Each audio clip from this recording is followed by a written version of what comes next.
चलिए बच्चों, मातृभूमि एकेडमिक्स की क्लास 10th की क्लास में मैथ्स की क्लास में आप लोगों का हार्दिक स्वागत है। वास्तविक संख्याएं चैप्टर चल रहा था हमारा, भाग 7 का आज है, ठीक है। और हम लोगों ने क्या क्या कंप्लीट कर लिया। हम लोगों ने 1.1 से रिलेटेड जितने भी क्वेश्चन से सारे कंप्लीट कर लिए। एग्जाम्पल प्लस 1.1 पूरा, ठीक है। एग्जाम्पल प्लस 1.1 पूरा, ठीक है।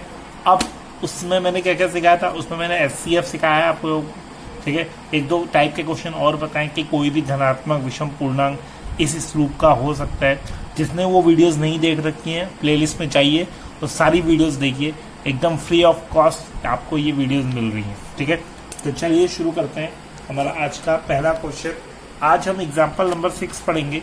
आप देखेंगे आपकी बुक में एग्जाम्पल नंबर 6 है, ठीक है, उसको पढ़ेंगे।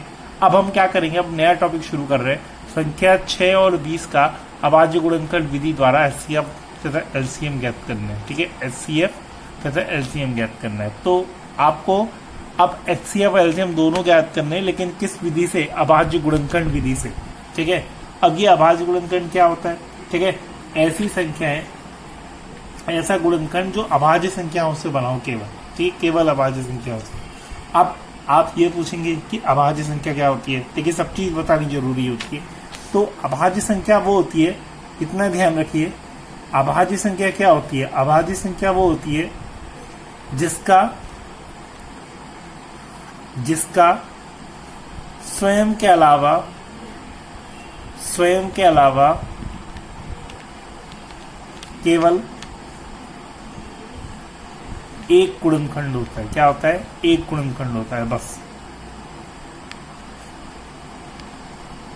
ठीक है। मतलब, या अगर मैं इसको सरल भाषा में कह दूं, सरल भाषा में, तो सरल भाषा में ये हुआ, ऐसी संख्याएं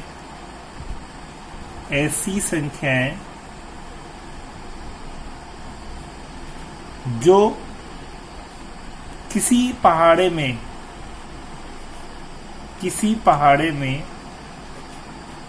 नहीं आती, स्वयं के अलावा, मतलब स्वयं के पहाड़े के अलावा। मतलब जैसे अगर मैं ये कहूं, कोई एक आपको एक मतलब एक संख्या बताऊं, 13, क्या बताऊं? 13। अब आप ये देखेंगे कि 13 किसी के भी पहाड़े में नहीं आता है। आप देखिएगा, 13 किसी के पहाड़े में नहीं आता, 13 किसी के पहाड़े में नहीं आता है। तो वो क्या कहलाएगी? आपकी अभाज्य संख्या कहलाएगी। 13 क्या कहलाएगी? अभाज्य संख्या कहलाएगी, ठीक है। 13 को आप 13 के पहाड़े के अलावा किसी और पहाड़े में नहीं देखेंगे, ठीक है। तो दो तरह की डेफिनेशन है। पहला तो जिसका स्वयं के अलावा केवल एक गुणनखंड होता है, ठीक है। मतलब या तो उसमें भाग जाएगा तो या तो उसी संख्या से जाएगा या तो एक से जाएगा, बाकी और किसी से नहीं, ठीक है। या तो उसी संख्या से जाएगा या तो एक से जाएगा, बाकी और किसी संख्या से उसमें भाग नहीं जाएगा, कहने का मतलब यह है। और दूसरा, ऐसी संख्या है जो किसी पहाड़े में नहीं आती है, उस स्वयं के पहाड़े के अलावा। ये मेरी अपने आप की डेफिनेशन है, ठीक है। अगर आप लोगों को ऊपर वाला स्टेटमेंट समझ में नहीं आ रहा है तो आप नीचे वाला स्टेटमेंट ध्यान से पढ़ लीजिए, आपको समझ में आ जाएगा कि जो किसी पहाड़े पे नहीं आती है संख्या है, वो स्वयं के पहाड़े को छोड़कर, ठीक है। तो कौन कौन सी होती हैं? 1 से 100 तक थोड़ा सा मैं आपको बता देता हूं कि 1 से 100 तक अभाज्य संख्याएं कौन सी होती हैं, ठीक है। 1 से 100 तक तो मैं आपको बता दे रहा हूं, मैं लिख दे रहा हूं फटाफट, आप लोग उसे नोट कर लेंगे। पहली 2, फिर 3, फिर 5, फिर 7, ठीक है, फिर 11, फिर 13, फिर 17, फिर 19, फिर 23, फिर 29, ठीक है, फिर 31, फिर 37, फिर 41, फिर 43, फिर 47, ठीक है, फिर 53, ठीक है, फिर 59, फिर 61, फिर 67, फिर 71, 73, 79, 83, 89 और 97। देखना ही 25 होगी। देखिए, अगर 25 नहीं होंगे तो एक आध छूट गया होगा शायद, देखिएगा। 13, 14, 15, 16, 17, 18, 19, 20, 21, 22, 23, 24, 25, ठीक है। तो टोटल कितनी संख्याएं? 25 हैं। और अभाज्य संख्या 1 से 100 तक 25 होती हैं, और ये आपकी क्या है अभाज्य संख्या है, इनको आप नोट कर लीजिए। ये ऐसी संख्या है जो किसी के पहाड़े में नहीं आती हैं, स्वयं के पहाड़े के नाम। ठीक है, तो चलिए ये तो था अभाज्य संख्या। अब मैं आता हूं अभाज्य गुणनखंड। अभाज्य गुणनखंड मतलब इन संख्या से इस पे जो भाग चला जाए वही आपका अभाज्य गुणनखंड है, समझिए। तो अभाज्य गुणनखंड कैसे निकालते कैसे हैं मैं आपको बता देता हूँ। जैसे 6 के अभाज्य गुणनखंड निकालने हैं, 6 के अभाज्य गुणनखंड, 6 के अभाज्य गुणनखंड। तो 6 के अभाज्य गुणनखंड क्या होंगे, आप इस तरीके से निकालेंगे। आपको पता है, हमने बचपन में अभाज्य गुणनखंड निकाले हैं। 2 से आपको पता है कि 6 में लीस्ट देखिए, सबसे छोटा वाला देखिए, सबसे छोटा किससे भाग जा रहा है, 2 से भाग जा रहा है ना। 2 से नहीं जाता तो 3 से देखिए, 3 से नहीं जाता तो 5 से देखिए, 5 से नहीं जाता 7 से देखिए। इस तरीके से आप ट्राई करके देखिए, लेकिन इन्हीं संख्याओं से ट्राई करना है। किससे क्या करना है, इन्हीं संख्याओं से ट्राई करना है, बाकी और कोई संख्याएं आप ट्राई नहीं कर सकते। ठीक है, तो आपको पता है लीस्ट सबसे कम क्या है, 2 है, और 2 से मेरे चला जा रहा है, तो कितना हो जाएगा, 2 3 6। ठीक है, फिर 3 से चला जाएगा, 3 कम 3। ठीक है, हो गया, 1 आ गया, खत्म कहानी। एक जहां पे आ रहा था, खत्म कहानी। ठीक है, नेक्स्ट अगला है 20। 20 के अभाज्य गुणनखंड, 20 के क्या अभाज्य गुणनखंड। तो 20 के अभाज्य गुणनखंड क्या हो जाएंगे मेरे पास, फिर वही कहानी, 20 ले लो। अब आप जानते हैं 2 का पहाड़ा 20 में जाता ही है, जनरल सी बात है, सभी जानते हैं। सबसे छोटा मेरे पास 2 है, और 2 से मेरा 20 में जा रहा है, तो 2 दशम कितना हो गया, 20। ठीक है, फिर 2 पंजे 10, फिर 5 से 5 कम 5, है ना, हो गया। ठीक है, तो यहाँ पे अब आप क्या करेंगे, अब आपको क्या करना है, पहला तो आपका SCF निकालना है। क्या निकालना है, SCF। ठीक है, तो आप लिखेंगे 6 और ये 6 बराबर लिख देंगे, और 20 बराबर लिख देंगे। ठीक है, अब यहाँ पे थोड़ा सा चेंज हो जाता है। चेंज क्या होता है कि अब जैसे आप एकदम से डायरेक्ट तो 2 गुणा 3 नहीं लिख सकते ना, 6 बराबर 2 गुणा 3 ऐसे नहीं लिख सकते। ठीक है, ये थोड़ा सा 5th क्लास का मेथड हो जाएगा। कर सकते हैं, मैं ये नहीं कह रहा कि वो गलत कर देगा, लेकिन 5th क्लास का मेथड हो जाएगा। आप लोगों का मतलब हर टीचर का एक अलग व्यू होता है, तो उस हिसाब से करेंगे 10th क्लास की तरफ से, तो आपको ज्यादा आसानी रहेगी। ठीक है, तो जैसे 6 का गुणनखंड क्या आ रहे हैं, 2 गुणा 3। तो आपको पता है कि 2 के ऊपर 1 की घात है, तो लिख देंगे 2 की घात 1, है ना, 3 की घात 1, क्योंकि 2 एक बार आ रहा है, 3 भी एक बार आ रहा है, तो मैं लिखूंगा 2 की घात 1, 3 की घात। ये बस इतना आपको ध्यान रखना है कि आपको 10th क्लास में इस तरीके से करना है। ठीक है, आपको फुल प्रूफ नंबर मिलेगा, एक नंबर नहीं घटेगा। अब यहाँ देखिए, यहाँ 2 कितने हैं, 2 है, तो कितना हो जाएगा, 2 की पावर 2, और ये 5 कितना है, 5 की पावर 1। ठीक है, अब मैं आपको SCF सिखा दे रहा हूं। SCF कैसे निकालते हैं। SCF निकालने के लिए आप लिखेंगे उभयनिष्ठ गुणनखंड की सबसे कम घात,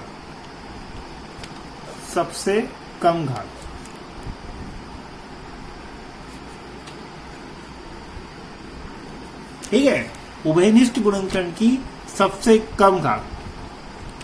ठीक है, ऐसे लिखिए, जिनकी सबसे कम घात, उभयनिष्ठ गुणनखंड, जिनकी सबसे कम घात, उनका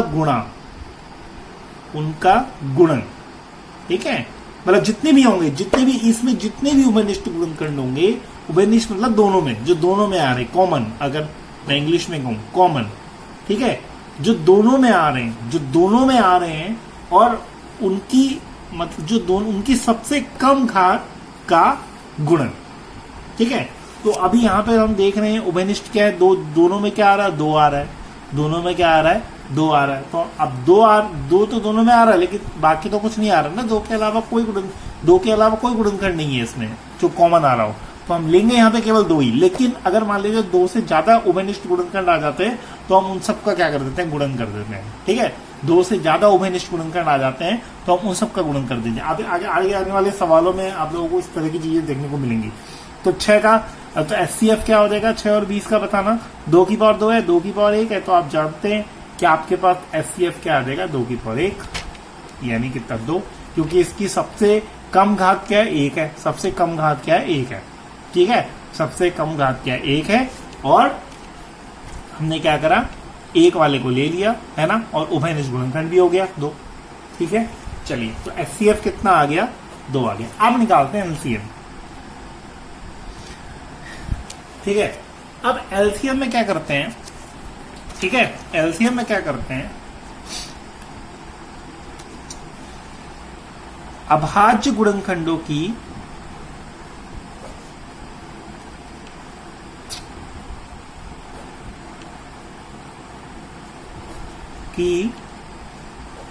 उच्चतम घात का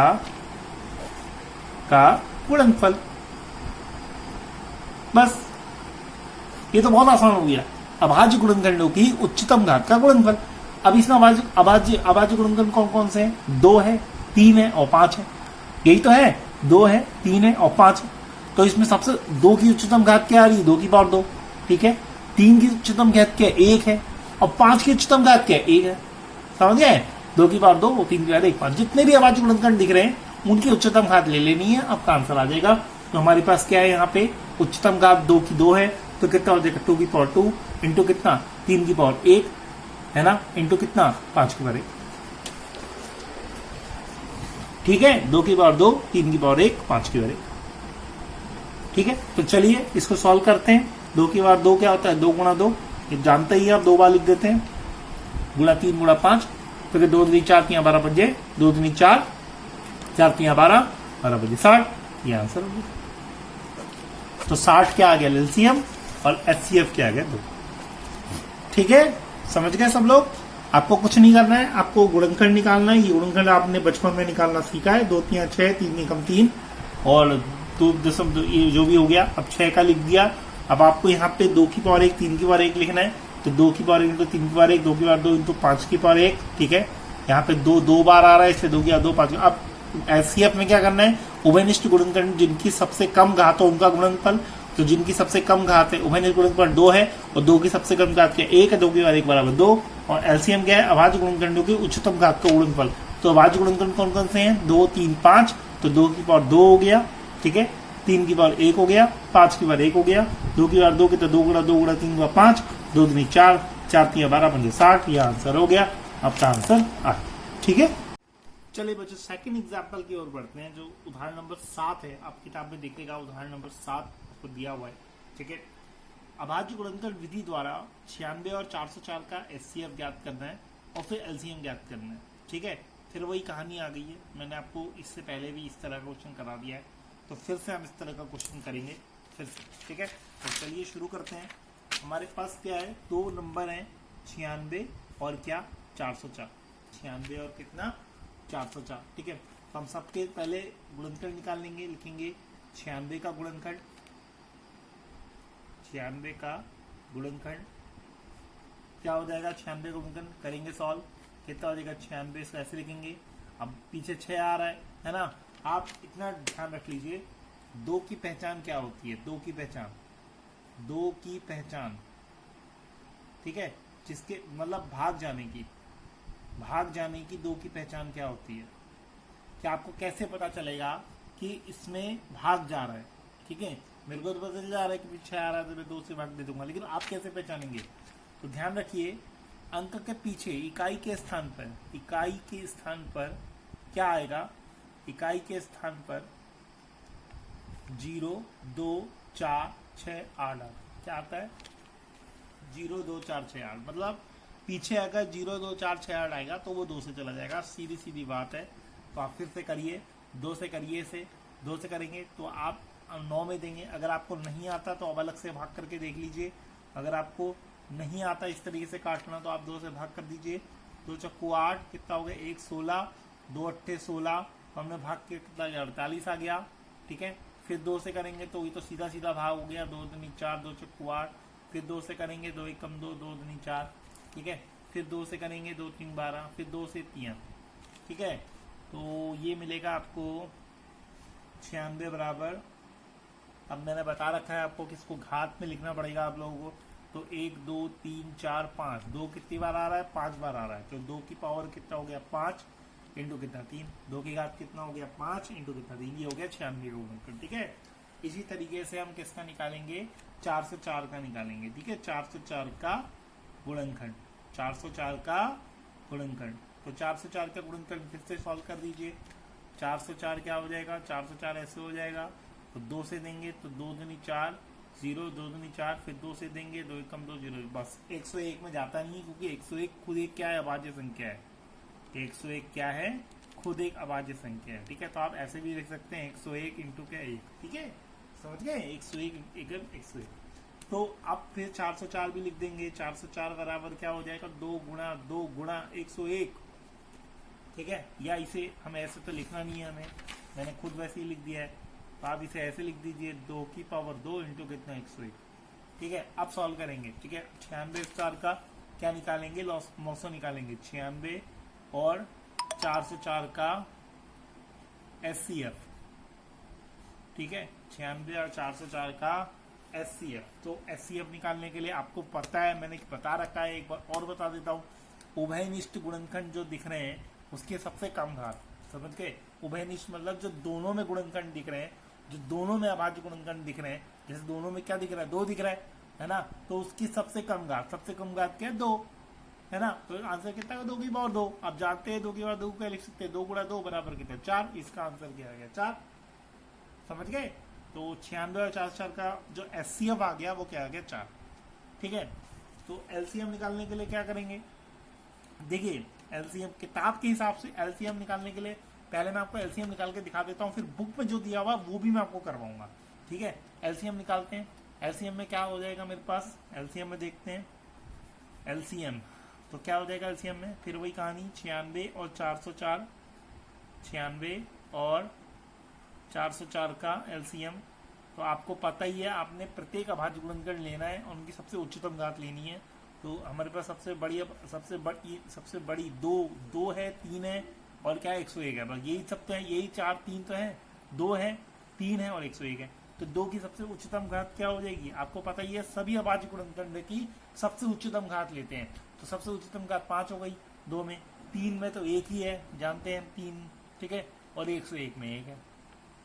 ठीक है, तो हम इसको सॉल्व करेंगे। 2 की बार 5 को लिख देंगे, 2 गुणा 2 गुणा 2 गुणा 2 गुणा 2 इंटू 3 इंटू 101। अब जानते हैं इसको लिखेंगे 2 दूनी 4 दूनी 8 दूनी 16 दूनी 32, 96 गुणा 101, 96 गुणा 101।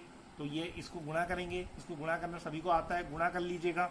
96 कम 96 और 0 हो गया तो 9 हो गया, और 96 कम 96 तो 9696 क्या आ गया आपके पास, इसका लॉसो आ गया। क्या आ गया, लॉसो, LCM।